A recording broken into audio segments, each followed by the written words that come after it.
Հայկական անձնակատար, հարգելի տիկին դոս, ձերդ գերազանցություններ, հարգելի գործընկերներ, ինձ համար մեծ պատիվ է այսօր հյուրընկալել Եվրոպական միության ընդլայնման հարցերով անձնակատար Մարտակոսին եւ իր գլխավորած պատվիրակությանը։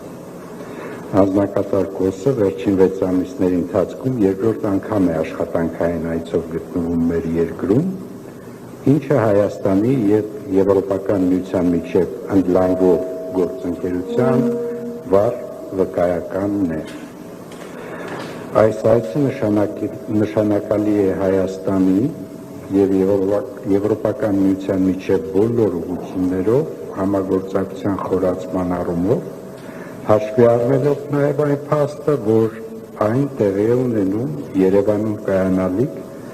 Եվրոպական քաղաքական համայնքի եւ Հայաստան-ԵՄ գագաթնաժողովներին ընդառաջ։ Այսօր մենք հանգամանալից անդրադարձանք Հայաստանում շարունակվող ոլորտային բարեփոխումների ընթացքին, որոնք բխում են համապարփակ եւ ընդլայնված գործընկերության համաձայնագրով ստանձնած երկուստեք հանձնառություններից։ Բարեփոխումների ընթացքի արդյունավետության ավելացման դրանց արդյունքները մեր քաղաքացիներին ավելի հասանելի դարձնելու նպատակով քիչ առաջ ստորագրեցինք դիմակայունության եւ աճի պլանի ներքո 25-27 թվականների ֆինանսավորման համաձայնագիրը, որով սահմանեցինք հավակնոտ միջոցառումներ, մասնավորապես արտահանման դիվերսիֆիկացիայի, վիզային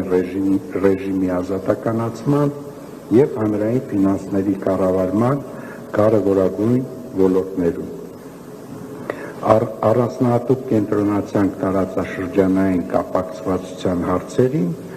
եւ այդ համատեքստում պայմանավորվեցինք շարունակել աշխատանքները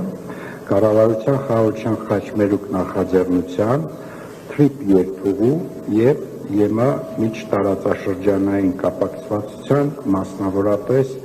գլոբալ դարպասներ ռազմավարության իրականացման ուղղություններով։ Ուրախ եմ արձանագրել, որ հանձնակատարը վերահաստատեց ԵՄ աջակցությունը Հայաստանի ինտեգրմանը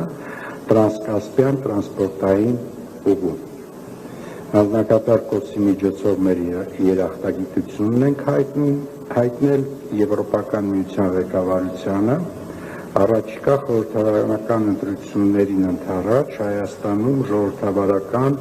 դիմադրողականության ավելացման ուղղությամբ գործադրվող ջանքերի եւ ուշադրության համար։